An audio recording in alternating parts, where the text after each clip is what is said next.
अस्सलाम वालेकुम। कैसे हैं दोस्तों? आज हम स्टार्ट करेंगे सेकेंड ईयर केमिस्ट्री का चैप्टर नंबर 2 जो कि ईकैट या एमडीकैट सीरीज का चैप्टर नंबर 10 होगा। इस चैप्टर का नाम है हाइड्रोजन। आइए ज़रा डिस्कस करते हैं हाइड्रोजन के बारे में। सबसे पहली चीज़ आप ये समझ लीजिए कि हाइड्रोजन मोस्ट अबंडेंट एलिमेंट है in the universe. Most abundant element in the universe है। हमारी अर्थ की अगर बात करें तो अर्थ में जो इसका नंबर है अबंडेंस के हिसाब से तो वो है 9th। ये 9th एलिमेंट है जो कि सबसे ज़्यादा पाया जाता है हमारी दुनिया के अंदर। अगर बात की जाए हमारी ज़मीन पर सबसे ज़्यादा कौन सा एलिमेंट पाया जाता है तो उस एलिमेंट का नाम है ऑक्सीजन। ऑक्सीजन के बाद सेकेंड एलिमेंट जो हमारी अर्थ पर सबसे ज़्यादा पाया जाता है वो है सिलिकॉन और फिर एल्यूमिनियम। यानी हाइड्रोजन हमारी अर्थ पर बहुत कम है। टॉप 10 के अंदर 9th रैंक है इसका। लेकिन यूनिवर्स में सबसे ज़्यादा हाइड्रोजन पाया जाता है। हाइड्रोजन मोस्ट लाइटेस्ट एलिमेंट है यानी हाइड्रोजन का एटॉमिक नंबर होता है 1। तो आइए जरा हम एमसीक्यूज को डिस्कस करते हैं। पहला एमसीक्यू है the lightest known element is. Lightest known element जो आज तक हमें पता है वो कौन सा है तो उस एलिमेंट का नाम है हाइड्रोजन। आइए आगे बढ़ते हैं। एमसीक्यू नंबर 2 में हमसे पूछा जा रहा है the nucleus of an atom of hydrogen contains. Hydrogen atom का जो न्यूक्लियस है उसमें क्या क्या चीज़ें शामिल होती हैं? एक प्रोटॉन या एक न्यूट्रॉन या वन प्रोटॉन और कोई न्यूट्रॉन नहीं। या ऑप्शन सी के अंदर कहा जा रहा है one proton and two neutron, या ऑप्शन डी में कहा जा रहा है two protons and one neutron. देखिए अगर मैं हाइड्रोजन के सिंबल की बात करूंगा तो हाइड्रोजन का सिंबल होता है 1 1। इसका मतलब ये हुआ कि हाइड्रोजन के पास एक प्रोटॉन है एक इलेक्ट्रॉन है। लेकिन अगर न्यूट्रॉन निकालने की बारी आएगी तो हम मास नंबर में से एटॉमिक नंबर को माइनस कर देंगे। जैसे कि 1 - 1 मतलब 0। इसका मतलब ये हुआ कि न्यूक्लियस में एक प्रोटॉन होगा और कोई भी न्यूट्रॉन नहीं होगा, जबकि जो एक इलेक्ट्रॉन है वो वैलेंस शेल के अंदर होगा या शेल के अंदर रिवॉल्व कर रहा होगा। तो इसलिए हमारा सही आंसर हो जाएगा 1 प्रोटॉन एंड 0 न्यूट्रॉन, जो कि मौजूद है ऑप्शन नंबर बी के अंदर, 1 प्रोटॉन एंड नो न्यूट्रॉन। आइए आगे बढ़ते हैं एमसीक्यू नंबर 3 पे। तो एमसीक्यू नंबर 3 में हमें कहा जा रहा है hydrogen is placed in group 1A because. Hydrogen को ग्रुप 1A के अंदर क्यों प्लेस किया गया है? सबसे पहला एलिमेंट है it is a light gas. ये लाइट गैस है इस वजह से। उसके बाद it has an S1 electronic configuration, कि इसकी इलेक्ट्रॉनिक कॉन्फ़िगरेशन जो है वो S1 पर ख़त्म होती है। उसके बाद इट फॉर्म हाइड्राइड्स या इट हैज़ आइसोटोप्स। देखें अगर हम ऑप्शन डी से बात करें, ऑप्शन डी के अंदर कहा जा रहा है कि हाइड्रोजन के आइसोटोप्स हैं, इसीलिए हमने ग्रुप 1A के अंदर इसको प्लेस किया। तो ये बात बिल्कुल गलत होगी। इसका मतलब तो सीधा सीधा ये हुआ कि जितने भी एलिमेंट्स आइसोटोप्स रखते हैं वो सारे एलिमेंट्स उठाकर 1A ग्रुप में डाल दिए जाए। तो ये बात बिल्कुल ही गलत हो गई, इसलिए हमारा ऑप्शन डी तो बिल्कुल ही गलत है। अब बात करते हैं ऑप्शन सी में। तो ऑप्शन सी के अंदर हाइड्रोजन जो है वो हाइड्राइड्स बनाता है। अब हाइड्राइड्स बनाने से ग्रुप 1A के अंदर शामिल कर लेने का कोई ताल्लुक नहीं है, क्योंकि ग्रुप के अंदर उस एलिमेंट को शामिल किया जाता है कि जिस ग्रुप में सारे एलिमेंट्स की इलेक्ट्रॉनिक कॉन्फ़िगरेशन, वैलेंस शेल की इलेक्ट्रॉनिक कॉन्फ़िगरेशन सेम रहे। अगर ग्रुप 1A की इलेक्ट्रॉनिक कॉन्फ़िगरेशन है S1, यानी जितने भी एलिमेंट्स हैं उनका लास्ट शेल S ऑर्बिटल में आएगा और लास्ट शेल में एक ही इलेक्ट्रॉन होगा, तो ऐसे एलिमेंट्स को ग्रुप 1A में डाला जाएगा। तो इसलिए ऑप्शन सी भी गलत हो जाएगा। लेकिन ऑप्शन बी यहाँ पर इसी बात से बिल्कुल आप रिलेट कर सकते हैं कि ऑप्शन बी यहाँ पे सही आंसर है कि it has NS1 electronic configuration, कि हाइड्रोजन के पास इलेक्ट्रॉनिक कॉन्फ़िगरेशन होती है S1 के S ऑर्बिटल में एक इलेक्ट्रॉन है। तो ये हमारा सही आंसर है। ग्रुप मतलब जो हमारा ऑप्शन ए है it is a light gas, ये भी सही आंसर नहीं है अगर ग्रुप के अंदर इसको शामिल करने की बात की जाए तो। आइए ज़रा आगे बढ़ते हैं। Hydrogen loses its electron to form H+ ion. Hydrogen अपना इलेक्ट्रॉन लॉस करता है या लूज करता है ताकि H+ आइन बना ले। In this respect it resembles with. जब हाइड्रोजन अपना एक इलेक्ट्रॉन लॉस करता है H+ आइन बनाता है तो वो किसके साथ रिजेंबल करता है या किसके साथ सिमिलर हो जाता है, पूछा जा रहा है। Option A halogens, option B alkali metals, या ऑप्शन सी नोबल गैसेस, या ऑप्शन डी ट्रांजिशन एलिमेंट्स। देखें हाइड्रोजन सिर्फ 3 एलिमेंट्स है या हाइड्रोजन 3 ग्रुप से बिलोंग करता है, 3 ग्रुप से सिमिलर होता है। वो ग्रुप कौन कौन से? सबसे पहला ग्रुप है ग्रुप 1A, फिर है ग्रुप 4A और फिर है ग्रुप 7A। अगर ग्रुप ए की बात की जाएगी ग्रुप 1A में तो ग्रुप 1A के अंदर आएंगे अल्कली मेटल्स। तो हाइड्रोजन अल्कली मेटल से रिजेंबल करता है, साथ साथ में ग्रुप 7A से यानी कि हेलोजन से रिजेंबल करता है, और ग्रुप 4A से यानी कि कार्बन फैमिली से रिजेंबल करता है। अगर बात करूं ट्रांजिशन एलिमेंट्स से, तो ट्रांजिशन एलिमेंट्स और हाइड्रोजन के अंदर कोई रिजेंबलेंस या कोई सिमिलैरिटी नहीं है, तो इसलिए ऑप्शन डी तो गलत हो गया। ऑप्शन सी नोबल गैसेस में भी कोई रिजेंबलेंस नहीं है, तो ये भी गलत हो गया। अब रह गया ऑप्शन ए और option B. Noble gases halogens, ये उस वक्त रिजेंबल करेंगे हाइड्रोजन से जब हाइड्रोजन एक इलेक्ट्रॉन गेन करेगा, क्योंकि हेलोजेंस भी एक इलेक्ट्रॉन को गेन करते हैं। हेलोजेंस के पास 7 इलेक्ट्रॉन्स होते हैं वैलेंस शेल में, और हाइड्रोजन को भी एक ही इलेक्ट्रॉन चाहिए, और वैलेंस शेल में हेलोजेंस को भी एक ही इलेक्ट्रॉन चाहिए और हाइड्रोजन को भी एक ही इलेक्ट्रॉन चाहिए अपना वैलेंस शेल कंप्लीट करने के लिए। तो जब हाइड्रोजन इलेक्ट्रॉन गेन करके H- आइन बनाएगा तब वो रिजेंबल करेगा हेलोजन से, जबकि अल्कली मेटल्स अपना एक इलेक्ट्रॉन लॉस करते हैं और हाइड्रोजन भी अपना एक इलेक्ट्रॉन लॉस करेगा, तो ये दोनों एक दूसरे से रिजेंबल कर जाएंगे। तो यहाँ पर सही आंसर होगा अल्कली मेटल्स, क्योंकि H+ आइन के बारे में बात हो रही है। लेकिन ये सब बातें मैं आपको क्यों बता रहा हूँ, क्योंकि नेक्स्ट MCQ में आप देख सकते हैं सीधा सीधा बात की जा रही है कि जब हाइड्रोजन गेन करेगा एक इलेक्ट्रॉन ताकि वो H- आइन बनाए, तो in this respect it will resemble with, कि इस रिस्पेक्ट में वो किस चीज से रिजेंबल करेगा, तो H- आइन बनाने के बाद वो रिजेंबल करेगा हेलोजन से। आइए आगे बढ़ते हैं। नेक्स्ट MCQ में हमसे पूछा जा रहा है hydrogen has maximum chemical reactivity for, hydrogen की सबसे ज्यादा केमिकल रिएक्टिविटी कौन से एलिमेंट के साथ में होती है। सबसे पहला ऑप्शन है हमारे पास फ्लोरीन, फिर क्लोरीन, ब्रोमीन और आयोडीन। देखिए फ्लोरीन हाईली इलेक्ट्रोनेगेटिव है। अब फ्लोरीन हाईली इलेक्ट्रोनेगेटिव है तो हाइड्रोजन उसके साथ में जुड़ना ज्यादा पसंद करेगा एज कंपेयर टू आयोडीन या ब्रोमीन वगैरह। जिसकी इलेक्ट्रोनेगेटिविटी कम होगी हाइड्रोजन उसके साथ में जुड़ना पसंद नहीं करेगा, इसलिए हाइड्रोजन ज्यादा केमिकल रिएक्टिविटी शो करेगा फ्लोरीन के साथ, फिर ब्रोमीन, फिर क्लोरीन, फिर ब्रोमीन और फिर आयोडीन। आगे आगे बढ़ते हैं। अगर हमसे पूछा जा रहा है रेशो ऑफ इलेक्ट्रॉन, प्रोटॉन और न्यूट्रॉन ट्राइटियम के अंदर, तो हमें रेशो बताने कि ट्राइटियम के अंदर कितने इलेक्ट्रॉन, कितने प्रोटॉन और कितने न्यूट्रॉन्स हैं। बहुत आसान है, ट्राइटियम हाइड्रोजन का आइसोटोप है और ट्राइटियम का सिंबल होता है H1 और 3। H1 का मतलब ये हुआ कि इसका एटॉमिक नंबर 1 है, यानी कि प्रोटॉन एक, इलेक्ट्रॉन भी एक। लेकिन अगर न्यूट्रॉन निकालने की बारी आएगी तो हम क्या करेंगे, एटॉमिक मास में से एटॉमिक नंबर को माइनस कर देंगे। 3 - 1 करेंगे तो ये हो जाएगा 2। हमारे पास रेशो हो जाएगा 1:1:2। तो देखिए 1:1:2 कहाँ पर गिवन है, ये हमें गिवन है ऑप्शन बी में, ये हमारा सही आंसर होगा। अब रेशो हमें कैसे चेक करना है, देखिए इलेक्ट्रॉन, प्रोटॉन और न्यूट्रॉन है ना, तो जिस सीक्वेंस में ये गिवन है उसी सीक्वेंस में रेशो चेक करना है। जैसे कि इलेक्ट्रॉन का रेशो 1, फिर प्रोटॉन के लिए 1 और न्यूट्रॉन का रेशो यहाँ पर हो जाएगा 2। अगर सीक्वेंस चेंज होती तो रेशो भी चेंज हो जाता। आइए आगे बढ़ते हैं। MCQ नंबर नेक्स्ट MCQ में हमसे कहा जा रहा है atoms of the same element with same atomic number but different mass number are called.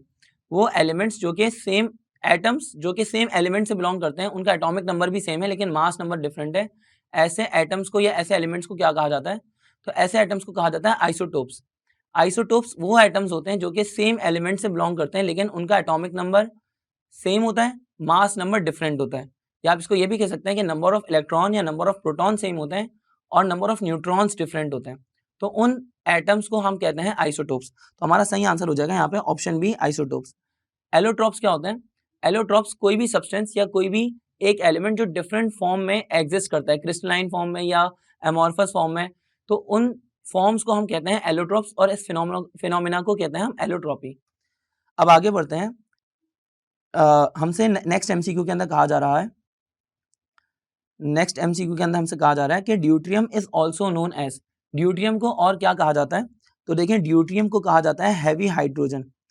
Deuterium को हैवी हाइड्रोजन क्यों कहा जाता है, क्योंकि ये ऑर्डिनरी हाइड्रोजन के मुकाबले में ज्यादा मास रखता है। जैसे कि ऑर्डिनरी जो हाइड्रोजन होता है उसका मास होता है 1, जबकि ड्यूट्रियम का मास, ड्यूट्रियम जो है वो हाइड्रोजन का ही आइसोटोप है लेकिन इसका मास होता है 2, तो इसलिए हम इसको कहते हैं हैवी हाइड्रोजन। अब आपके जहन में जरूर ये ख्याल आएगा कि ट्राइटियम तो इससे भी ज्यादा हैवियर हो गया, तो हम फिर ट्राइटियम को हैवी हाइड्रोजन क्यों नहीं कहते हैं। देखिए ट्राइटियम को हम हैवी हाइड्रोजन इसलिए नहीं कहते क्योंकि ट्राइटियम के लिए हमने एक वर्ड मंसूब कर लिया है और वो वर्ड है रेडियो एक्टिव हाइड्रोजन। देखिए आमतौर पे हैवी का मतलब यहाँ पर ठीक नहीं है ड्यूट्रियम के लिए, ट्राइटियम को ही हैवी हाइड्रोजन कहा जाना चाहिए, लेकिन क्योंकि एक पॉपुलर नेम पड़ चुका है कि ड्यूट्रियम जो है वो हैवी हाइड्रोजन कहलाता है और ट्राइटियम रेडियो एक्टिव हाइड्रोजन कहलाता है, तो इसलिए आगे बढ़ते हैं। यहाँ पर ये ग्रामर का इशू है।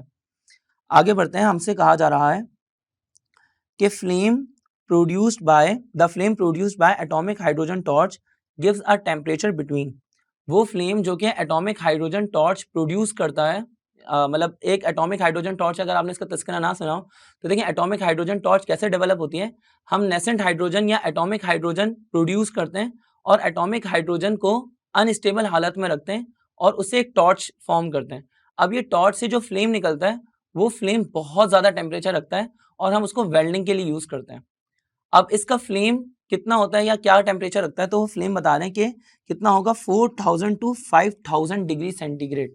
ओ माय गॉड, ये इतना ज़्यादा है कि किसी भी मेटल को, किसी भी सब्सटेंस को, प्लेटिनियम को या इवन डायमंड को भी ये मेल्ट कर सकता है। ये बहुत ज़्यादा टेम्परेचर है। एटॉमिक हाइड्रोजन अपने सामने आने वाली किसी भी चीज़ को मेल्ट करने की सलाहियत रखता है। आगे बढ़ते हैं नेक्स्ट एमसीक्यू में। हमसे कहा जा रहा है atomic is hydrogen is industrially manufactured by passing steam over red hot coke. The method is known as.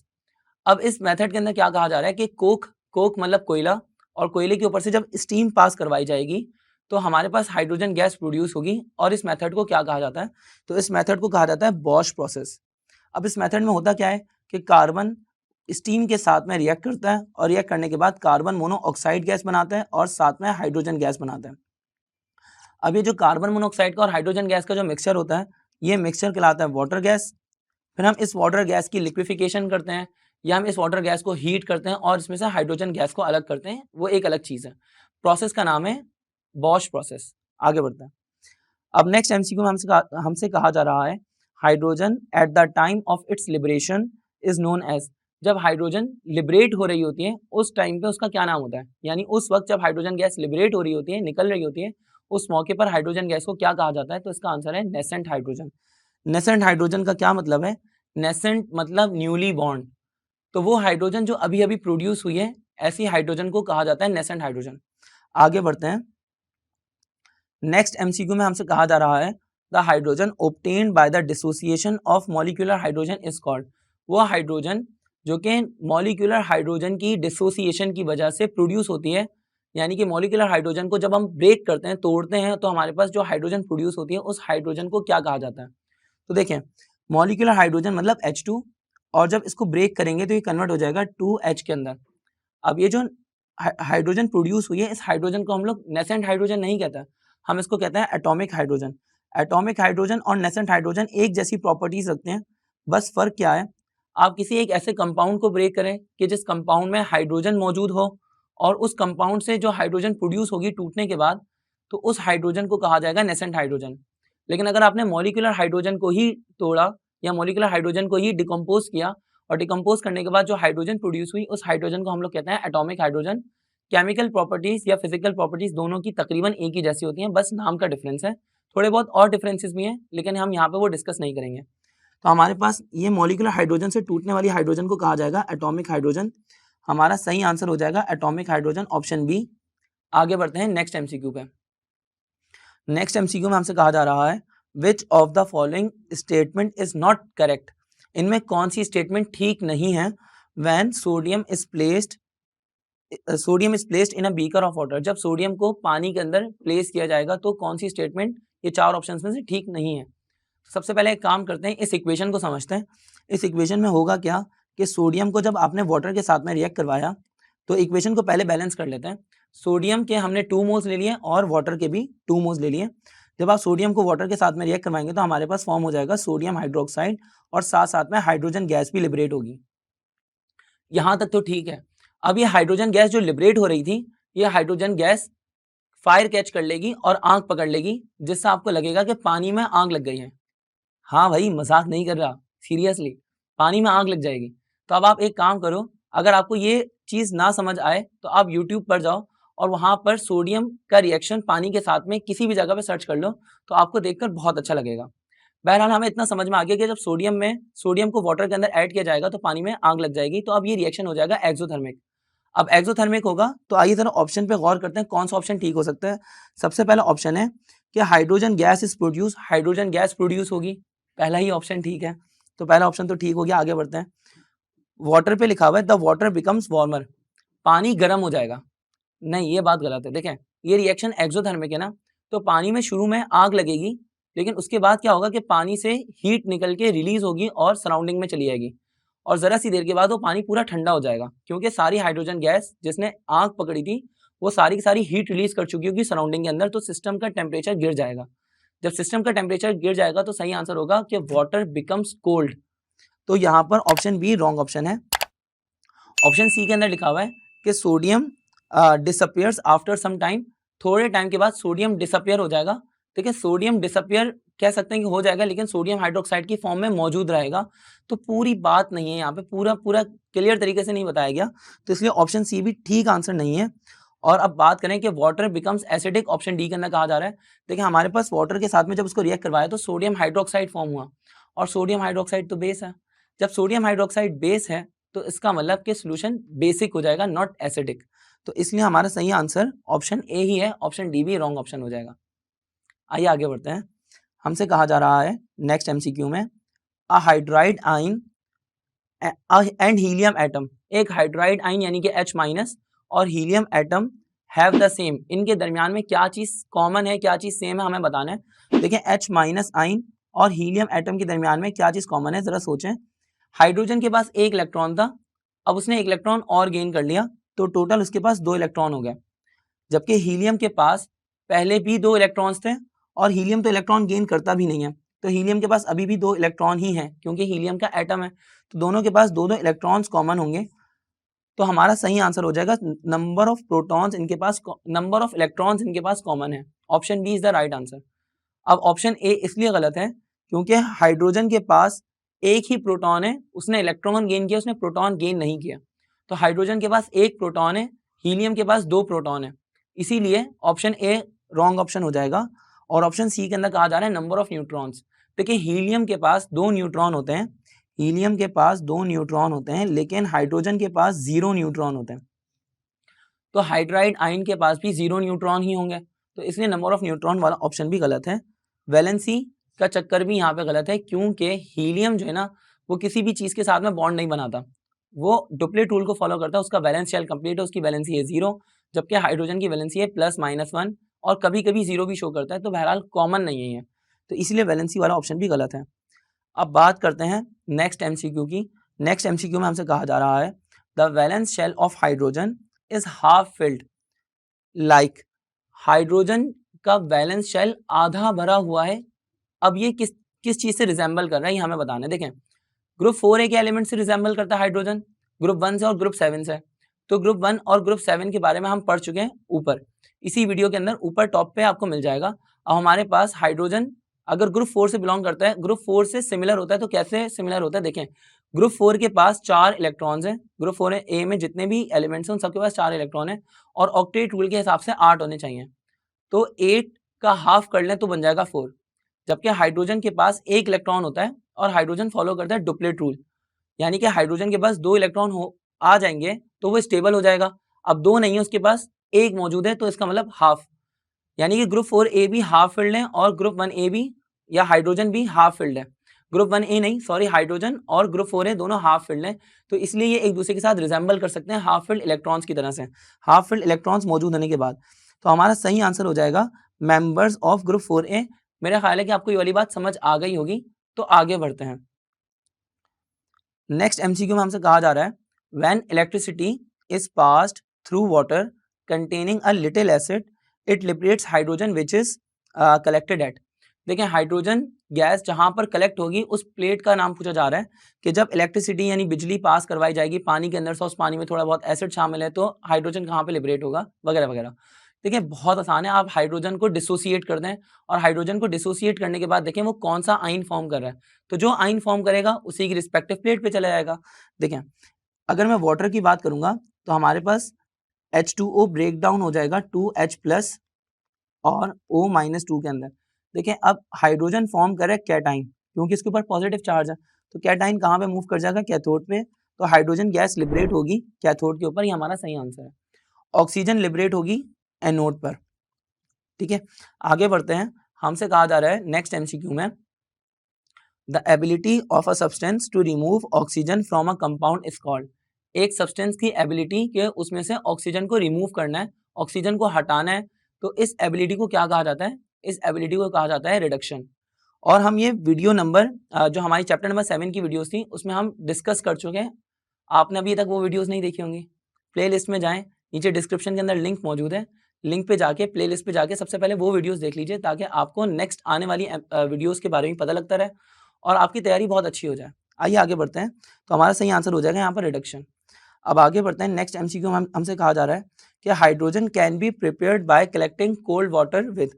Hydrogen को जब रिएक्ट करवाया जाए, hydrogen can be prepared by reacting cold water with. जब हाइड्रोजन को हमने प्रिपेयर करना है तो हम कौन से मेटल को, ये जो हमारे 4 ऑप्शंस गिवन है, एल्यूमिनियम, आयरन, प्लैटिनियम या सोडियम, हम इन 4 मेटल्स में से किस चीज़ को कोल्ड वाटर के साथ में रिएक्ट करवाएं कि हमें हाइड्रोजन गैस मिल जाए या हाइड्रोजन गैस फॉर्म हो जाए। तो ज़रा देखें, एल्यूमिनियम एक पुअर मेटल है लेकिन ये कोल्ड वाटर के साथ में रिएक्ट नहीं करता, ये बॉइलिंग वाटर के साथ में रिएक्ट करता है, तो इसलिए एल्यूमिनियम यहाँ पे सही आंसर नहीं होगा। अगर मैं बात करूँ आयरन की, तो आपने देखा होगा लोहे को भी इतनी आसानी से जंग नहीं लगता, लोहा पानी के साथ में बहुत स्लो रिएक्ट करता है, तो इसीलिए आयरन भी कोल्ड वाटर के साथ में रिएक्ट नहीं करेगा और इसीलिए आयरन भी हाइड्रोजन गैस प्रोड्यूस नहीं करेगा, तो ये भी गलत ऑप्शन है, रॉन्ग ऑप्शन है। अगर बात करते हैं हम प्लेटिनियम की, तो प्लेटिनियम भी एक इनर्ट मेटल है, ये किसी भी चीज़ के साथ में रिएक्ट नहीं करता, बड़ी मुश्किलों से किसी चीज़ के साथ में रिएक्ट करेगा, कोल्ड वाटर के साथ तो बिल्कुल रिएक्ट नहीं करेगा, तो प्लेटिनियम भी रॉन्ग ऑप्शन है। लेकिन बात करेंगे सोडियम की, तो सोडियम हाईली रिएक्टिव है और अभी हमने ऊपर डिस्कस किया था कि जब सोडियम पानी के साथ में रिएक्ट करते हैं तो पानी में आग लग जाती है, तो इसीलिए सोडियम हमारा सही आंसर है और ये हाइड्रोजन गैस भी प्रोड्यूस कर देगा। आइए आगे बढ़ते हैं। Hydrides which have non stoichiometric composition are called. वो हाइड्राइड्स जिनकी नॉन स्टेशियोमेट्रिक कॉम्पोजिशन है, उन हाइड्राइड्स को क्या कहा जाता है? नॉन स्टेशियोमेट्रिक का मतलब यह है कि उनका इनडेफिनिट फॉर्मूला होता है, कोई फिक्स फॉर्मूला नहीं होता या कोई फिक्स रेशियो नहीं होता। तो इनडेफिनिट फॉर्मूला कौन सा हाइड्राइड्स का होता है? इसका सही आंसर है मेटालिक हाइड्राइड्स।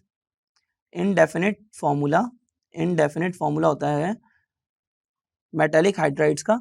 अब क्यों इनडेफिनिट हाइड्राइड्स बनाते हैं या इनडेफिनिट फॉर्मूला होता है इनका मेटालिक हाइड्राइड्स के अंदर? ये बहुत आसान सी बात है। देखिए मेटल्स ना, जब हाइड्रोजन गैस मेटल्स के ऊपर से पास करवाई जाती है तो हाइड्रोजन गैस उन मेटल्स के अंदर मौजूद इंटरस्टिशियल स्पेसेस में ट्रैप हो जाती है और वो फिजिकल बॉन्ड बना लेती है, केमिकली रिएक्ट नहीं करती। जब केमिकली रिएक्ट नहीं करती तो कंपाउंड फॉर्म नहीं होता और कंपाउंड फॉर्म नहीं होता तो कोई प्रॉपर फॉर्मूला नहीं होता, इसीलिए वो बन जाता है मिक्सचर। अब मिक्सचर होगा तो मिक्सचर का हमें पता है कोई फॉर्मूला नहीं होता, तो इनडेफिनिट फॉर्मूला होता है, कोई फिक्स फॉर्मूला नहीं है। तो हमारा सही आंसर हो जाएगा मेटालिक हाइड्राइड्स। आइए आगे बढ़ते हैं। नेक्स्ट एमसीक्यू में हमसे पूछा जा रहा है कि hydrogen is less denser then air and inert. देखिए हाइड्रोजन जो है वो हवा से तो हल्की है, उसकी डेंसिटी एयर से कम है, लेकिन हाइड्रोजन इनर्ट नहीं है, इसलिए ये ऑप्शन गलत है। Hydrogen is very soluble in water and combustible. देखिए हाइड्रोजन को जलाया जा सकता है, एज अ फ्यूल यूज किया जा सकता है, तो कंबस्टेबल तो है, लेकिन हाइड्रोजन पानी में डिसॉल्व नहीं होती, इसीलिए ये ऑप्शन गलत है। अगर हम बात करेंगे hydrogen is odourless and a reducing agent, hydrogen की कोई स्मेल नहीं होती और वो रिड्यूसिंग एजेंट भी है, तो हाँ ये बिल्कुल सही आंसर है। ऑप्शन सी बिल्कुल सही आंसर है कि हाइड्रोजन की कोई स्मेल नहीं होती और हाइड्रोजन रिडक्शन करवाता है। आइए आगे बढ़ते हैं नेक्स्ट एमसीक्यू पे। तो नेक्स्ट एमसीक्यू में हमसे कहा जा रहा है कि हाइड्रोजन इज यूज्ड, हाइड्रोजन को किस लिए यूज किया जाता है? To support burning? नहीं, हाइड्रोजन को बर्निंग की सपोर्ट के लिए नहीं यूज किया जाता, क्योंकि बर्निंग की सपोर्ट के लिए ऑक्सीजन गैस को यूज किया जाता है, तो पहला ही ऑप्शन गलत है। As a part of fuel, यानी फ्यूल के तौर पे यूज किया जाता है, तो हाँ ये सही आंसर है। अभी हमने बात करी थी कि हाइड्रोजन को जलाया जा सकता है, इट इज कंबस्टेबल, तो इसलिए हाइड्रोजन को फ्यूल के तौर पे यूज किया जाता है। हाइड्रोजन को एक्सप्लोजिव के तौर पे यूज किया जाता है? नहीं, हाइड्रोजन को फ्यूल के तौर पे तो यूज किया जाता है, लेकिन एक्सप्लोजिव्स के लिए हम लोग नाइट्रोजन के कंपाउंड्स को या नाइट्रेट के कंपाउंड्स को यूज करते हैं। अब बात करें हाइड्रोजन को कूलिंग एजेंट के तौर पे यूज किया जाता है? नहीं, तो हाइड्रोजन को कूलिंग एजेंट के तौर पे भी यूज नहीं किया जाता। आइए आगे बढ़ते हैं। नेक्स्ट एमसीक्यू में हमसे पूछा जा रहा है hydrogen diffuses 4 times as fast as oxygen या 4 टाइम्स स्लोअर देन ऑक्सीजन। देखें आपने कैलकुलेशन नहीं करनी, सिर्फ सही ऑप्शन पे टिक कर लेना है। हाइड्रोजन का मॉलिक्यूलर मास ऑक्सीजन के मॉलिक्यूलर मास से बहुत कम है, मतलब हाइड्रोजन का मोलर मास है 1 और ऑक्सीजन का मोलर मास है 16, तो हाइड्रोजन का मोलर मास कम होने की वजह से उसकी स्पीड बहुत ज़्यादा होगी, तो हाइड्रोजन स्लोअर तो नहीं हो सकती, इसलिए ऑप्शन बी तो गलत है। अगर बात करें ऑप्शन सी में लिखा हुआ है twice as fast as oxygen gas, कि ऑक्सीजन गैस के मुकाबले में 2 गुना तेजी से हाइड्रोजन गैस डिफ्यूज होती है, तो इसको जरा चेक करते हैं। और डी पे लिखा हुआ है at the same speed as oxygen. देखिए दोनों का मोलर मास सेम नहीं है तो दोनों की स्पीड कैसे सेम हो सकती है, तो इसलिए ऑप्शन डी भी गलत है। अब बात करते हैं कि दोनों के अंदर कितना डिफरेंस होगा। आप बड़ी आसानी से ऑक्सीजन का मोलर मास लें और उसका रूट निकाल लें, आपको पता लग जाएगा। तो ऑक्सीजन का मोलर मास होता है 16, इसका रूट निकालेंगे तो ये हो जाएगा 4। तो 4 times as fast as oxygen, ये हमारा सही आंसर हो जाएगा ऑप्शन ए, और ऑप्शन सी हमारा रॉन्ग ऑप्शन है। आइए आगे बढ़ते हैं। नेक्स्ट एमसीक्यू में हमसे पूछा जा रहा है the absorption of hydrogen bye platinum और पैलेडियम इज कॉल्ड। हाइड्रोजन की एब्जॉर्प्शन प्लेटिनियम के जरिए या पैलेडियम के जरिए या निकल के जरिए भी, इस प्रोसेस का नाम क्या है, इस प्रोसेस का नाम पूछ रहे हैं। तो देखिए पहला ऑप्शन है हमारे पास हाइड्रोजनेशन, नेक्स्ट ऑप्शन है हमारे पास रिडक्शन और डिहाइड्रेशन और फिर ऑक्सीडेशन। देखिए इसका सही आंसर हो जाएगा हाइड्रोजनेशन। हाइड्रोजनेशन के अंदर हम लोग हाइड्रोजन गैस को एब्जॉर्ब करवाते हैं किसी वेजिटेबल घी के अंदर या किसी मेटल के अंदर या किसी भी क्रूड ऑयल के अंदर, गैसोलीन के अंदर हम हाइड्रोजन गैस ऐड करवाते हैं ताकि उसको स्टेबल कंपाउंड बनाया जा सके या उसके डबल बॉन्ड्स या ट्रिपल बॉन्ड्स को खत्म करके सिंगल बॉन्ड्स में कन्वर्ट किया जा सके। ये हाइड्रोजनेशन का प्रोसेस है। लगे हाँ तो एक बात और याद कर लीजिए, अगर आप कैटलिस्ट के अंदर प्लेटिनियम या पैलेडियम यूज करेंगे तो रूम टेम्परेचर पे ही काम हो जाएगा, लेकिन अगर आपने निकल को एज अ कैटलिस्ट यूज किया तो आपको टेम्परेचर 200 डिग्री सेंटीग्रेड से 300 डिग्री सेंटीग्रेड देना पड़ेगा फॉर द हाइड्रोजनेशन प्रोसेस। आइए आगे बढ़ते हैं। नेक्स्ट एमसीक्यू में हमसे कहा जा रहा है, नेक्स्ट एमसीक्यू में पूछा जा रहा है the number of neutrons in the nucleus of tritium. अरे ये तो बहुत आसान है। देखिए हाइड्रोजन के पास कितना, यहाँ पे लिखा है 1H3। देखिए हाइड्रोजन के पास यहाँ पर एटॉमिक मास दिखा रहे हैं 3 और एटॉमिक नंबर है 1। आप एटॉमिक मास में से एटॉमिक नंबर को माइनस कर दें, नंबर ऑफ न्यूट्रॉन्स आ जाएंगे, तो 3 - 1 हो जाएगा 2। तो हमारे पास आंसर हो जाएगा ऑप्शन बी 2 न्यूट्रॉन्स होंगे इधर। अब नेक्स्ट एमसीक्यू में हमसे पूछा जा रहा है hydrogen loses an electron readily to form. Hydrogen जब एक इलेक्ट्रॉन लॉस करेगा या लूज करेगा तो वो फौरन से क्या चीज बना लेगा, तो इसका सही आंसर है H+ आयन, क्योंकि जब भी कोई सब्सटेंस इलेक्ट्रॉन लॉस करेगा तो उसके ऊपर पॉजिटिव चार्ज आ जाएगा। आइए बढ़ते हैं आगे, आगे बढ़ते हैं नेक्स्ट एमसीक्यू पे। तो हमसे पूछा जा रहा है in ordinary hydrogen gas percentage of protium is. अरे एक बहुत अच्छा सवाल है। देखिए हाइड्रोजन 3 आइसोटोप्स की फॉर्म में पाया जाता है, प्रोटियम, ड्यूट्रियम और ट्राइटियम। तो हमसे कॉम्पोजिशन पूछ रहे हैं कि प्रोटियम की कॉम्पोजिशन कितनी होगी, ड्यूट्रियम की कितनी होती है और ट्राइटियम की कितनी होती है। तो आप ऐसे समझ लीजिए कि 99.98% हाइड्रोजन गैस जो इस दुनिया के अंदर पाई जाती है या इस यूनिवर्स में पाई जाती है वो प्रोटियम होती है, जबकि ड्यूट्रियम पाया जाता है 0.0156%। जबकि ट्राइटियम की कॉम्पोजिशन, ट्राइटियम की अबंडेंस 10 एक्सपोनेंशियल -15% है। तो इन तीनों में से कोई सा भी पूछ लें तो आप उसका सही आंसर बता सकते हैं।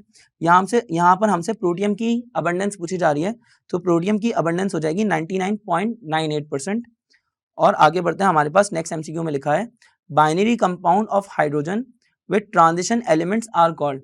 बाइनरी कंपाउंड्स ट्रांजिशन एलिमेंट के साथ में कौन से हाइड्राइड्स फॉर्म करते हैं, तो उन हाइड्राइड्स का नाम है मेटेलिक हाइड्राइड्स। अभी थोड़ी देर पहले ही इस वीडियो के अंदर हमने डिस्कस किया है कि जब भी मेटल्स के ऊपर से हाइड्रोजन गैस पास करवाई जाएगी तो हाइड्रोजन गैस उनके साथ में फिजिकल बॉन्ड बनाएगी।